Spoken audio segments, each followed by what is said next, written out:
জুলাই হত্যায় শেখ হাসিনার বিরুদ্ধে যুক্তিতর্ক শুরু। গুমের মামলায় পরোয়ানাভুক্ত সেনা কর্মকর্তারা কার হেফাজতে থাকবেন, আইন অনুযায়ী সিদ্ধান্ত।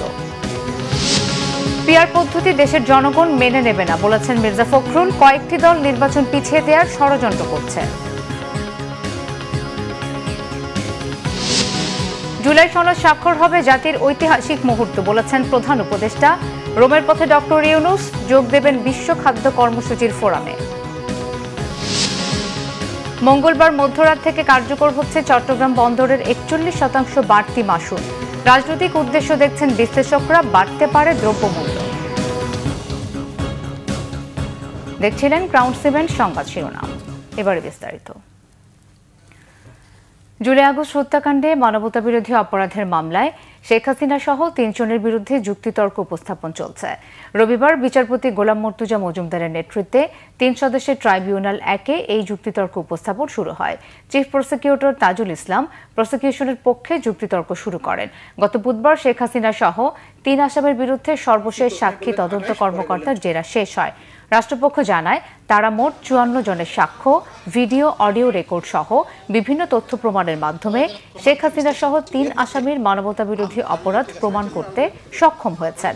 আসামিদের সর্বোচ্চ শাস্তির আশা তাদের। তবে আসামিদের আইনজীবী জানান শেখ হাসিনা মানবতাবিরোধী অপরাধ করেননি, তিনি খালাস পাবেন বলে তার দাবি। প্রিয় সাংবাদিক বন্ধুরা, আজকে যখন আমাদের এই স্বাধীনতা উত্তর বাংলাদেশে আওয়ামী লীগ কিভাবে দুঃশাসন অপশাসন চালিয়েছিল সেই প্রেক্ষাপটগুলো আমরা তুলে আনছি। কারণ এই মামলার পটভূমি, এই মামলায় অপরাধী হয়ে ওঠার পেছনের যে কারণগুলো, সেগুলো এই মামলায় অনেক গুরুত্বপূর্ণ বিষয় বলে আমরা সেগুলো তুলে ধরতে চেষ্টা করছি। দর্শক, আন্তর্জাতিক অপরাধ ট্রাইব্যুনালে আছেন রিপোর্টার নাবিল জাহাঙ্গীর, সরাসরি কথা বলছি তার সাথে।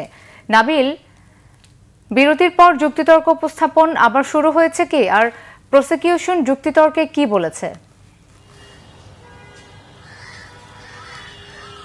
মিথিলা, আপনি জানেন যে শেখ হাসিনা সহ 3 জনের বিরুদ্ধে যে মানবতা বিরোধী অপরাধের মামলা, তার যুক্তিতর্ক উপস্থাপন চলছে এবং রাষ্ট্রপক্ষ আজকে তাদের পক্ষে যে যুক্তিতর্ক সেটি উপস্থাপন করছে। এবং প্রথম থেকে আমরা যেটি দেখেছি যে রাষ্ট্রপক্ষ কিন্তু এই 3 জনের, বিশেষ করে আওয়ামী লীগের যে স্বৈরাচার এবং ফেসিবাদ হয়ে ওঠা এবং মানবতা বিরোধী আচরণের যে প্রেক্ষাপট, সেটি কিন্তু তারা প্রথম থেকে তুলে ধরেছেন। এবং সেটি করতে গিয়ে তারা কিন্তু 1972 সাল থেকে বিভিন্ন সময় আওয়ামী লীগ যখন ক্ষমতা এসেছে তখন কিভাবে তারা গণতন্ত্রকে হত্যা করে এক ধরনের কর্তৃত্ববাদী শাসন প্রতিষ্ঠা করেছে সেটি কিন্তু তারা বর্ণনা করেছে। এবং বর্ণনা করতে গিয়ে কিন্তু রক্ষী বাহিনী প্রতিষ্ঠা, বাকশাল প্রতিষ্ঠা সহ বিভিন্ন ঘটনা উঠে এসেছে। এবং 2008 সালে যে নির্বাচন, 14 সালের নির্বাচন, 24-এর নির্বাচন, 18 নির্বাচন, এগুলো কিন্তু আসলে উঠে এসেছে। এবং গত 15 বছর যাবৎ যে গুম, খুন এবং বিচার বহির্ভূত হত্যার কাণ্ডের মাধ্যমে আওয়ামী লীগ ক্ষমতা টিকেছিল সেটিরও কিন্তু বর্ণনা হয়েছে। এবং চিফ প্রসিকিউটর তিনি যেটি বলছিলেন যে 2024 সালের যে গণহত্যা, তার আগে থেকেই গত 15 বছর ধরেই কিন্তু আওয়ামী লীগ হত্যাকাণ্ডের সাথে জড়িত। এবং এর ফলে কিন্তু 24-এ যে বৃহৎ যে গণহত্যাটি সংঘটিত হয়েছে সেটিরই একটি ধারাবাহিকতা। এবং চিফ প্রসিকিউটর আজকে বিরতির পর তিনি আবারও তার যুক্তিতর্ক উপস্থাপন করবেন এবং রাষ্ট্রপক্ষের যুক্তিতর্ক উপস্থাপন শেষে আসামিপক্ষের যিনি আইনজীবী রয়েছেন তিনিও তার যুক্তিতর্ক তুলে ধরবেন এবং তারপর রাষ্ট্রপক্ষ আবার তা খণ্ডন করবে এবং তারপরে কিন্তু এই মামলাটি রায়ের জন্য রাখা হবে। এছাড়া আরেকটি ঘটনা আপনাকে জানিয়ে রাখতে চাই, গুমের মামলায় যে সকল সেনা কর্মকর্তার বিরুদ্ধে গ্রেপ্তারি পরোয়ানা জারি হয়েছিল আন্তর্জাতিক অপরাধ ট্রাইব্যুনাল থেকে, সেই গ্রেপ্তারি পরোয়ানা কিন্তু যে সকল জায়গায় পাঠানো দরকার অর্থাৎ সেনা সদর দপ্তরে পাঠানো হয়েছে এবং তার রিসিপ্ট কপি কিন্তু আজকে ট্রাইব্যুনালে এসে পৌঁছেছে। মিথিলা। নাবিল, আপনাকে ধন্যবাদ। এদিকে বিচারের সময় ট্রাইব্যুনালে পরোয়ানাভুক্ত সেনা কর্মকর্তারা কার হেফাজতে থাকবেন সে বিষয়ে আইন অনুযায়ী সিদ্ধান্ত নেওয়া হবে বলে জানিয়েছেন স্বরাষ্ট্র উপদেষ্টা জাহাঙ্গীর আলম চৌধুরী। সকালে সচিবালয়ে সাংবাদিকদের স্বরাষ্ট্র উপদেষ্টা জানান, জাতীয় নির্বাচন সুষ্ঠু ও শান্তিপূর্ণ করার জন্য বিশৃঙ্খলা সৃষ্টি করতে পারে এমন লোকদের চিহ্নিত করে কঠোর ব্যবস্থা নেওয়া হবে। উপদেষ্টা আরও জানান, ঝুঁকিপূর্ণ ভোট কেন্দ্রে সিসিটিভি থাকবে। নির্বাচনকে সামনে রেখে 1.5 লাখ পুলিশকে প্রশিক্ষণ দেওয়া হবে। জানুয়ারির মধ্যে শেষ হবে এই প্রশিক্ষণ। স্বরাষ্ট্র উপদেষ্টা আরও জানান, নির্বাচনের সময় 80,000 সশস্ত্র বাহিনীর সদস্য দায়িত্ব পালন করবে। তিনি বলেন, পাহাড় এখন অনেকটাই শান্ত, ফ্যাসিস্ট বুদ্ধিজীবীরা ইন্ধন দিয়েছিল বলেও মন্তব্য করেন স্বরাষ্ট্র উপদেষ্টা।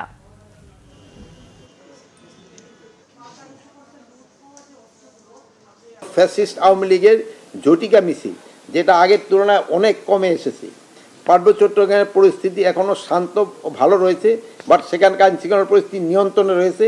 ফ্যাসিস্টদের লোকজনকে শারদীয় দুর্গাপুজো অনুষ্ঠান যাতে শান্তিপূর্ণ অনুষ্ঠিত না পারে সেই জন্য বিভিন্ন ষড়যন্ত্রের চেষ্টা করেছিল, কিন্তু ফ্যাসিস্টদের কিছু বুদ্ধিজীবীও এতে ইন্ধন জুগিয়েছিল। কিন্তু আইনশৃঙ্খলা বাহিনীর সক্রিয় তৎপরতার কারণে এবং প্রশাসনের তৎপরতার কারণে তাদের এই চক্রান্ত নস্যাৎ করা সম্ভব হয়েছে। পিআর পদ্ধতির নির্বাচনের দাবি ঐকমত্য কমিশনের নয়, দাবিটি কয়েকটি রাজনৈতিক দলের বলে মন্তব্য করেছেন বিএনপি মহাসচিব মির্জা ফখরুল ইসলাম আলমগীর। বিএনপিকে রাজনৈতিকভাবে মোকাবেলা করতে না পেরে সংস্কার বিরোধী ট্যাগ ও নানা অপপ্রচারে একটি মহল লিপ্ত রয়েছে বলে অভিযোগ করেন মির্জা ফখরুল ইসলাম আলমগীর। বিস্তারিত মোবাশ্বের আহমদের রিপোর্টে। জাতীয়তাবাদী সমমনা জোট শীর্ষক সংগঠন ডেমোক্রেটিক লীগের সাধারণ সম্পাদক মরহুম সাইফুদ্দিন মনির দ্বিতীয় মৃত্যুবার্ষিকী উপলক্ষে রবিবার সকালে ঢাকা রিপোর্টার্স ইউনিটিতে আয়োজিত স্মরণ সভায় যোগ দেন বিএনপি মহাসচিব মির্জা ফখরুল ইসলাম আলমগীর। এ সময় তিনি বলেন, পিআর নয়, দেশের মানুষ সরাসরি ভোটের মাধ্যমে তাদের প্রতিনিধি নির্বাচিত করতে চায়। এখন তো একটা নতুন ধারণা, হঠাৎ করে যে ধারণা সম্পর্কে বাংলাদেশের মানুষের আদৌ কোনো ধারণাই নেই, পিআর পদ্ধতি। এই হাউজের মধ্যে কয়জন আছেন বলেন তো যে পিআর পদ্ধতি বোঝেন? আছেন নাকি? তো সেই পদ্ধতি তারা, যদিও সংস্কার কমিশন সেটা নিয়ে আসেনি, সংস্কারের যে যারা দায়িত্বে আছেন তারা আনেননি, কয়েকটি রাজনৈতিক দল সেই পদ্ধতি কথা বলছে এবং যেটার জন্য তারা আন্দোলন করছে। নিশ্চয়ই আপনারা দেখেছেন যে আন্দোলনও করছে। এর লক্ষ্য একটাই, সেই লক্ষ্যটি হচ্ছে যে নির্বাচনকে বিলম্বিত করা, নতুন করে বাংলাদেশকে জাগিয়ে তোলা ও গণতন্ত্র পুনঃপ্রতিষ্ঠার সুযোগ যেন হারিয়ে না যায় সেই বিষয়ে সতর্ক থাকতে দেশবাসীর প্রতি আহ্বান জানান তিনি। অভিযোগ করেন, কিছু দল বিএনপিকে নিয়ে বিভ্রান্তি ছড়াচ্ছে। এই কিছু সংখ্যক মানুষ আছেন, দল আছে যারা বিএনপিকে বিভিন্নভাবে দোষারোপ করার চেষ্টা করেছে, এখনও করছে। আমরা নাকি আপনার সংস্কারের বিরুদ্ধে, এটা খুব পরিষ্কার করে বলে দিতে চাই। আপনারা জানেন যে সংস্কারের মধ্যেই বিএনপির জন্ম হয়েছে। গণতন্ত্র প্রতিষ্ঠায় বিএনপির আন্দোলন সংগ্রাম চলমান থাকবে বলেও জানান বিএনপির এই নেতা। সমৃদ্ধ মোবাশ্বের আহমেদ, বাংলা ভিশন, ঢাকা। সেই কথা প্রধান উপদেষ্টা ডক্টর মোহাম্মদ ইউনূস বলেছেন, জুলাই সনদ সই হবে জাতির ইতিহাসে এক ঐতিহাসিক মুহূর্ত। এজন্যই অসংখ্য তরুণ তরুণী এক ফ্যাসিবাদী শাসনের বিরুদ্ধে দাঁড়িয়েছিল। বাংলাদেশ এখন ব্যাপক পরিবর্তনের মধ্য দিয়ে যাচ্ছে বলেও তিনি উল্লেখ করেন। প্রধান উপদেষ্টা বিশ্বের তরুণদের প্রতি আহ্বান জানান, তারা যেন আরও দূরদৃষ্টি সম্পন্ন ও সাহসী হয়ে নিজেদের স্বপ্নকে বাস্তবে রূপ দেয়। তিনি বলেন, তরুণদের মধ্যেই রয়েছে সমাজে অর্থবহ পরিবর্তন আনার শক্তি। শনিবার রাষ্ট্রীয় অতিথি ভবন যমুনায় সুইডেন ও নরওয়ের তরুণ রাজনৈতিকদের সাথে সাক্ষাতে প্রফেসর ইউনূস এ আহ্বান জানান। তিনি বলেন, প্রযুক্তির কারণে তরুণ প্রজন্ম প্রায় সুপার হিউম্যান। বলেন, জুলাই বিপ্লবীদের দাবি অনুযায়ী সংস্কারের পাশাপাশি ৩০টিরও বেশি দলের অংশগ্রহণে জুলাই সনদ সই হতে যাচ্ছে। প্রধান উপদেষ্টা তরুণ নেতাদের বাংলাদেশ ঘুরে দেখার আহ্বান জানান।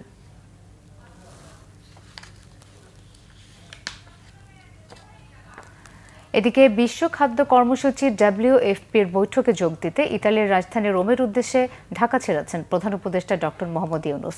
সকাল 11:30টায় হযরত শাহজালাল আন্তর্জাতিক বিমানবন্দর ছাড়ে প্রধান উপদেষ্টা ও তার সফর সঙ্গীদের বহনকারী বাংলাদেশ বিমানের একটি ফ্লাইট। ওয়ার্ল্ড ফুড ফোরাম জাতিসংঘের খাদ্য ও কৃষি সংস্থার FAOর উদ্যোগে আয়োজন করা হয়। এতে সারা বিশ্বের নীতি নির্ধারক, উদ্যোক্তা ও গবেষকরা খাদ্য ব্যবস্থার ভবিষ্যৎ নিয়ে মতবিনিময় করেন। অধ্যাপক ইউনূস ফোরামের মূল অধিবেশনে আমন্ত্রিত অতিথি হিসেবে ভাষণ দেবেন। পাশাপাশি তিনি ইতালির প্রধানমন্ত্রী জর্জিয়া মেলোনি ও বিভিন্ন আন্তর্জাতিক সংস্থার প্রধানের সঙ্গে বৈঠক করবেন। 15 অক্টোবর প্রধান উপদেষ্টার দেশে ফেরার কথা রয়েছে। বন্দর ব্যবহারকারীদের আপত্তিকে উপেক্ষা করেই আগামী মঙ্গলবার মধ্যরাত থেকে কার্যকর হচ্ছে চট্টগ্রাম বন্দরের 41% বাড়তি মাশুল। বাংলাদেশে কন্টেইনার হ্যান্ডলিংয়ের এই চার্জ দক্ষিণ এশিয়ার মধ্যে সবচেয়ে বেশি। কন্টেইনার উঠানামার 4টি বড় টার্মিনাল বিদেশিদের হাতে ছেড়ে দেওয়ার আগ মুহূর্তে বিশ্বব্যাংকের প্রতিষ্ঠান IFCর পরামর্শে এই চার্জ বাড়ানো হচ্ছে। এর পেছনে রাজনৈতিক উদ্দেশ্য দেখছেন বিশ্লেষকরা, যার প্রভাবে বাড়তে পারে দ্রব্যমূল্য। জিয়াউল হক সবুজের রিপোর্ট। প্রতিষ্ঠার শুরু থেকেই লাভজনক চট্টগ্রাম বন্দরের কন্টেনার হ্যান্ডেলিং কাজ। গেল অর্থবছরেও বন্দরটি থেকে প্রায় ৩,০০০ কোটি টাকার মুনাফা করেছে চট্টগ্রাম বন্দর কর্তৃপক্ষ। রেকর্ড পরিমাণ মুনাফার পরও দক্ষিণ এশিয়ার মধ্যে সবচেয়ে ব্যয়বহুল বন্দরে রূপান্তর হচ্ছে চট্টগ্রাম বন্দর। এতে ২০ ফুট কন্টেনার হ্যান্ডেলিংয়ের খরচ আরও $39 বাড়িয়ে ধরা হচ্ছে $133, যা পাকিস্তান, থাইল্যান্ড, ভিয়েতনাম এমনকি ভারতের চেয়েও বেশি। বহুজাতিক পরামর্শক প্রতিষ্ঠান ইন্টারন্যাশনাল ফাইন্যান্স কর্পোরেশন IFCর পরামর্শেই বাড়ছে এই ট্যারিফ। কারণ প্রতিষ্ঠানটির এপ্রিলের সুপারিশ বলছে বিদ্যমান চার্জ বেসরকারি বিনিয়োগের জন্য জুতসই নয়। বাংলাদেশের ব্যাপারে তাদের একটা এক্সপার্ট অপিনিয়ন তারা দেয় IFC, কিন্তু ওই অপিনিয়ন দিয়ে আমি এই পোর্টের চার্জ ডাবল করে দেবো, এটা তো কখনো ভায়াবল হতে পারে না। শুধু গার্মেন্টস না, সমস্ত ব্যবসায়িক প্রতিষ্ঠান সবাই, অল চেম্বার্স ABCCI সব জায়গা থেকে কিন্তু এটা সিরিয়াস একটা আমরা প্রতিবাদ করেছি যে এই টাকা বাড়তে পারে না। বন্দরের ট্যারিফটাকেই যদি শুধু আন্তর্জাতিক বিষয় এর সাথে আমরা অ্যালাইন করি তাহলে তো হবে না। পুরো দেশের ইকোনমির সামগ্রিক বিষয়টাকেই আমাদের একটা ফ্রেমে ফেলতে হবে। এই সময় যে ট্যারিফটা বাড়ানো হয়েছে সেটা একেবারে অযৌক্তিক। এটা এমনিই আমাদের ট্রেডটা নেগেটিভ রেশিওতে আছে, তো সেই ক্ষেত্রে ডাউনফলে সেখানে আমাদের এইটা বাড়ানোর কোনো যুক্তি ছিল না। অর্থনীতি বিশ্লেষকরাও বলছেন, বিশেষ কোনো টার্গেট গোষ্ঠীকে কাজ পাইয়ে দেওয়ার নামে ট্যারিফ বাড়ানোর সিদ্ধান্ত না নিয়ে সবকিছু স্বচ্ছ প্রক্রিয়ায় হওয়া উচিত। চিটাগাং পোর্ট এবং বঙ্গোপসাগর সংক্রান্ত অন্যান্য বিষয়গুলো নিয়ে বেশ কিছু রাজনৈতিকভাবে ধোঁয়াশা তৈরি হয়েছে।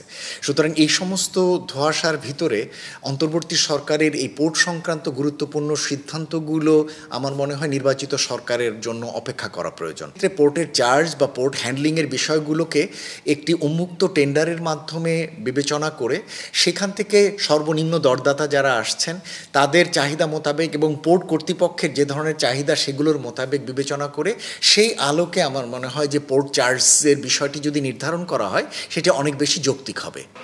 প্রায় সব পক্ষই বলছেন বন্দরের বাড়তি ট্যারিফের দায় ভোক্তাদের ওপরই চাপাবেন ব্যবসায়ীরা, যা দিন শেষে মূল্যস্ফীতিকে আরেক দফা উস্কে দেবে এমন শঙ্কা বিশেষজ্ঞদের। জিয়াউল হক সবুজ, বাংলা ভিশন, ঢাকা। শিশুদের টাইফয়েড জ্বর থেকে সুরক্ষা দিতে প্রথমবারের মতো সারা দেশে টাইফয়েড টিকাদান কার্যক্রম শুরু করেছে সরকার। মাসব্যাপী এই ক্যাম্পেইনে 9 মাস থেকে 15 বছর পর্যন্ত প্রায় 5 কোটি শিশু কিশোরকে বিনামূল্যে দেওয়া হবে টিকা। স্বাস্থ্য ও পরিবার কল্যাণ উপদেষ্টা নূরজাহান বেগম জানান, পথ শিশুকেও এই টিকার আওতায় আনা হবে। রিপোর্ট করছেন আসমা আক্তার নূপুর। দেশে প্রথমবারের মতো শুরু হয়েছে টাইফয়েড টিকাদান কর্মসূচি। মাসব্যাপী ক্যাম্পেইনে টিকা দেয়া হবে 9 মাস থেকে 15 বছর বয়সী প্রায় 5 কোটি শিশুকে।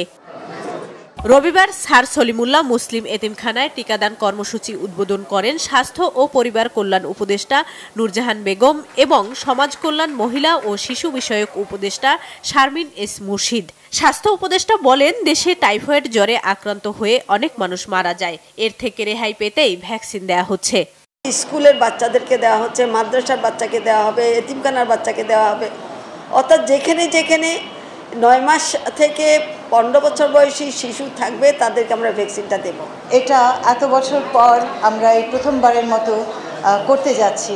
এটাই মূল বিষয়, আমরা সফলভাবে যেন এটা সম্পূর্ণ করতে পারি। শিক্ষকরা বলেন, টাইফয়েডের টিকা দেয়া হবে জেনেই এসব এতিম বাচ্চাদের জন্য অনলাইনে আবেদন করা হয়। আমি টিকা দিবে তার জন্য এটা আমার কার্ড। আমি ক্লাস 2তে পড়ি, আমি টিকা দেওয়ার জন্য লাইনে দাঁড়াই। আমার টিকা দিয়ে ভালো লাগছে। এখানে আমি টিকা দিব তাই আমার ভালো লাগছে। আমাদের এখানে 185 জন বাচ্চাকে আজকে আমরা এই টিকার দেওয়ার জন্য নিয়ে এসেছি। আর বাকিদের পর্যায়ক্রমে দেওয়া হবে, যাদের এখনো নতুন আসছে, এখনো অনেকের টিকা রেজিস্ট্রেশন করা হয় নাই। শিশুদের টিকার জন্য সরকারের নির্ধারিত ভ্যাকসিন নিবন্ধন পোর্টালে আবেদন করতে বলা হয়েছিল। তবে যারা আবেদন করেনি কিংবা জন্ম নিবন্ধন নেই, নিয়মিত টিকা কেন্দ্রে গিয়ে তারাও টাইফয়েড টিকা দিতে পারবে বলে জানিয়েছে স্বাস্থ্য বিভাগ। আসমা আক্তার নূপুর, বাংলা ভিশন, ঢাকা। বাস ভাড়া নিয়ে জুলাই যোদ্ধাকে হেনস্থার ঘটনায় এনসিপি ও পরিবহন শ্রমিকদের দ্বন্দ্বের জেরে আবারও বন্ধ রয়েছে ময়মনসিংহ ঢাকা মহাসড়ক সহ বিভাগটির সকল রোডের যান চলাচল। স্থানীয়রা জানান, সকালে মাসকান্দা বাস স্ট্যান্ড থেকে ছাড়ছে না ঢাকাগামী ইউনাইটেড ও শৌখিন পরিবহন সহ বিভাগের সকল রুটের কোনো বাস। এতে চরম বিপাকে পড়েছেন এই অঞ্চলের যাত্রীরা। এর আগে শনিবার দুপুরে জুলাই যোদ্ধা ও এনসিপি নেতারা 4 ঘণ্টা অবরোধ করে রাখে মহাসড়কটি। এতে বিক্ষুব্ধ হয় শ্রমিকরা। কেন্দ্রীয় সিদ্ধান্তে মালিক ও শ্রমিক ইউনিয়ন নেতাদের নির্দেশে আজ সকাল থেকে আবারও বন্ধ হয় নেত্রকোনা, শেরপুর, জামালপুর, টাঙ্গাইল, সিলেট সহ উত্তরবঙ্গের বাস চলাচল। 16 অক্টোবর অনুষ্ঠিত হতে যাচ্ছে রাজশাহী বিশ্ববিদ্যালয় ছাত্র সংসদ রাকসু ও হল সংসদ নির্বাচন। নির্বাচন নিয়ে অনিশ্চয়তা কাটলেও নির্বাচনের গ্রহণযোগ্যতা নিয়ে শঙ্কা প্রকাশ করেছেন অনেক প্রার্থী। এদিকে নির্বাচন কমিশন বলছে, সুষ্ঠু ও গ্রহণযোগ্য নির্বাচন আয়োজনে অঙ্গীকারবদ্ধ তারা। রাজশাহী থেকে পরিতোষ চৌধুরী, আদিত্যর তথ্য ও সজল মাহমুদের ছবিতে বিস্তারিত। সবুজ অরণ্য ঘেরা রাজশাহী বিশ্ববিদ্যালয়ে 35 বছর পর অনুষ্ঠিত হবে বহু প্রতীক্ষিত রাকসু ও হল সংসদ নির্বাচন। এরই মধ্যে স্বচ্ছ ব্যালট বক্স তৈরি ও ব্যালট পেপার ছাপানোর কাজ সম্পন্ন করেছে নির্বাচন কমিশন। শেষ হয়েছে প্রার্থী ও পুলিং এজেন্টদের কর্মশালাও। তবে নির্বাচন নিরপেক্ষ ও সুষ্ঠু হওয়া নিয়ে শঙ্কা রয়েছে অনেক প্রার্থীর। নির্বাচন কমিশনার আগে থেকে তাদের গ্রহণযোগ্যতা হারিয়েছেন বলে অভিযোগ বাম ও স্বতন্ত্র প্রার্থীদের। আমাদের এই প্রশাসন কিন্তু রাকসু নির্বাচনের অনেক আগ থেকেই পক্ষপাতের অভিযোগে অভিযুক্ত। সে জায়গা থেকে আমরা কিন্তু বলতে পারি যে প্রশাসনের কিছু সংগঠনের প্রতি নতজানুতা রয়েছে। কোনো ধরনের অন্যায়, অবিচার বা কোনো ধরনের ম্যানিপুলেটেড চেষ্টা হয় তাহলে সেটা দায়ভার সম্পূর্ণ এই নির্বাচন কমিশনারকে নিতে হবে। শ্রদ্ধেয় শিক্ষক নির্বাচন কমিশনার আছেন, তাদের সাথে কথা হয়েছে। তারা আমাদের আশ্বাস দিয়েছেন যে আসলে বিতর্ক হওয়ার মতো, প্রশ্নবিদ্ধ হওয়ার মতো কোনো পরিস্থিতি আসলে তারা রাখবেন না ইনশাল্লাহ। জাকসু থেকে যে অভিজ্ঞতাটা, সেটা আমরা বারবারই বলে এসেছি আমাদের নির্বাচন কমিশন যেন সেখান থেকে শিক্ষা গ্রহণ করে এবং তারা যেন এই রাকসু নির্বাচনটাকে একটি মডেল হিসেবে প্রতিষ্ঠা করে। ডাকসুর এবং ডাকসুর যে বিষয়টি ঘটেছে সেখানে রাকসুতেও যদি হয়, এটি আসলে আমরা অবাক হব না। সুষ্ঠু নির্বাচনের জন্য সব ধরনের প্রস্তুতি নেওয়া হয়েছে বলে জানান প্রধান রিটার্নিং কর্মকর্তা। এই নির্বাচনটাকে সুন্দর করার জন্য, সাবলীল করার জন্য, অংশগ্রহণমূলক করার জন্য, গ্রহণযোগ্য করার জন্য যা কিছু ব্যবস্থা গ্রহণ করা দরকার আমরা সব কিছুই ইতিমধ্যে গ্রহণ করেছি। আমাদের পূর্বে ডাকসু এবং জাকসু নির্বাচন হয়েছে, সেখানে ছোটোখাটো কিছু ভুল ত্রুটি আমাদের কাছে পরিলক্ষিত হয়েছে। আমরা সেই সব বিষয়গুলো নিয়েও আমরা সতর্কতা মেনটেন করছি। রাকসু নির্বাচন গ্রহণযোগ্যের বিষয় নিয়ে প্রার্থীদের মিশ্র প্রতিক্রিয়া দেখা গেছে। তবে দিন শেষে নির্বাচন কমিশনারের উপর তারা আস্থা রাখতে চায়। এখন দেখার বিষয় নির্বাচন কমিশনার কতটা গ্রহণযোগ্য, নিরপেক্ষ এবং সুষ্ঠু নির্বাচন উপহার দেয়। পরিতোষ চৌধুরী, আদিত্য, বাংলা ভিশন, রাজশাহী বিশ্ববিদ্যালয়, রাজশাহী। পাকিস্তান আফগানিস্তান সীমান্তে পাকিস্তানের সেনাবাহিনী ও তালেবান যোদ্ধাদের মধ্যে ব্যাপক গোলাগুলি হয়েছে। এই পরিস্থিতিতে উভয় পক্ষকে সংযত থাকার আহ্বান জানিয়েছে ইরান, কাতার ও সৌদি আরব। শনিবার রাতে শুরু হওয়া এই পাল্টাপাল্টি হামলা চলে মধ্যরাত পর্যন্ত। শুরুতে আফগানিস্তান থেকে পাকিস্তানের দিকে গুলি চালানো হয়েছে বলে দাবি ইসলামাবাদের। প্রতিক্রিয়ায় পাল্টা গুলি চালায় পাক বাহিনী। সীমান্তে 6টিরও বেশি স্থানে গোলাগুলি হয়। তালেবান বাহিনী 3টি পাকিস্তানি সীমান্ত চৌকি দখল করার দাবি জানিয়েছে। পাকিস্তানের হামলায় আফগানিস্তানের একাধিক সীমান্ত চৌকি ও সশস্ত্র অবস্থানের বড় ধরনের ক্ষতি হয়েছে। পাকিস্তান সেনাবাহিনী ভারী কামান, ট্যাঙ্ক সহ হালকা ও ভারী অস্ত্র ব্যবহার করেছে। 19টি আফগান সীমান্ত চৌকি দখল করার দাবি করেছে পাকিস্তানের নিরাপত্তা বাহিনী। গত বৃহস্পতিবার আফগানিস্তানের রাজধানী কাবুল ও পূর্বাঞ্চলীয় পাকতিকা প্রদেশে পাকিস্তানের বিমান হামলার অভিযোগ তুলে তালেবান সরকার। এর প্রতিক্রিয়ায় এই প্রতিশোধ হামলা চালানো আফগানিস্তান। যুদ্ধবিরতি কার্যকর হওয়ার পর গাজায় প্রবেশ করছে ত্রাণবাহী ট্রাক। রবিবার ভূখণ্ডটির খান ইউনিসে খাদ্য, জ্বালানি, চিকিৎসা সরঞ্জাম ও আশ্রয় সরঞ্জাম নিয়ে প্রবেশ করে বেশ কয়েকটি ট্রাক। শুধু খান ইউনিস নয়, ইসরায়েলি সীমান্ত ক্রসিং এবং মিশরের রাফা ক্রসিং খুলে দেওয়ার পর গাজার বিভিন্ন শহরে প্রবেশ করেছে কয়েক ডজন ত্রাণবাহী ট্রাক। যুদ্ধবিরতির প্রথম ধাপে গাজায় প্রতিদিন 4 শতাধিক ত্রাণবাহী ট্রাক প্রবেশের কথা রয়েছে। জাতিসংঘ বলছে কয়েক হাজার ত্রাণবাহী ট্রাক প্রস্তুত রয়েছে। গাজা সীমান্তের প্রতিটি ক্রসিং খুলে দেওয়ার আহ্বান জানিয়েছে তারা। এছাড়া ক্ষুধা ও দুর্ভোগে থাকা ফিলিস্তিনিদের জন্য দ্রুত এসব ত্রাণের খাদ্য সরবরাহের তাগিদ দিয়েছে জাতিসংঘ। এদিকে উত্তর গাজায় ফিরে এসেছে কয়েক লাখ ফিলিস্তিনি। এখনও অনেকেই পায়ে হেঁটে গন্তব্যের দিকে ছুটছে। ফিলিস্তিনিদের ফিরে আসার খবরে প্রায় 2 বছর পর উত্তর গাজায় শুরু হয়েছে ধ্বংসস্তূপ পরিষ্কারের কাজ। সোমবার ইসরায়েলি জিম্মিদের মুক্তি দিচ্ছে হামাস। আর এই উপলক্ষে তেল আবিবে সমাবেশ করেছে লাখো ইসরায়েলি বাসিন্দা। সংবাদ শেষ করব ক্রাউন সিমেন্ট শিরোনামগুলো আরো একবার জানিয়ে।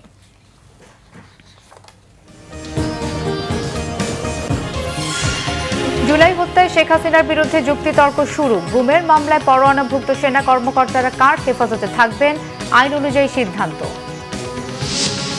পিআর পদ্ধতি দেশের জনগণ মেনে নেবে না বলেছেন মির্জা ফখরুল। কয়েকটি দল নির্বাচন পিছিয়ে দেওয়ার ষড়যন্ত্র করছে।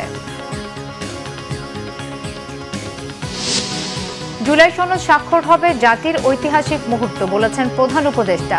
রোমের পথে ডক্টর ইউনূস যোগ দেবেন বিশ্ব খাদ্য কর্মসূচির ফোরামে। মঙ্গলবার মধ্যরাত থেকে কার্যকর হচ্ছে চট্টগ্রাম বন্দরের 41% বাড়তি মাশুল। রাজনৈতিক উদ্দেশ্য দেখছেন বিশ্লেষকরা, বাড়তে পারে দ্রব্যমূল্য। এই ছিল এখনকার মতো। পরের সংবাদ বিকেল 4টায়। এর আগে 3টায় রয়েছে নিউজ টপ 10 দেখার আমন্ত্রণ রইল। এছাড়াও বাংলা ভিশন সংবাদ ও সংবাদ সংশ্লিষ্ট অনুষ্ঠান দেখতে ভিজিট করুন www.bvnews24.com ও facebook.com/banglavisionnews এবং সাবস্ক্রাইব করুন youtube.com/banglavisionnews। ধন্যবাদ।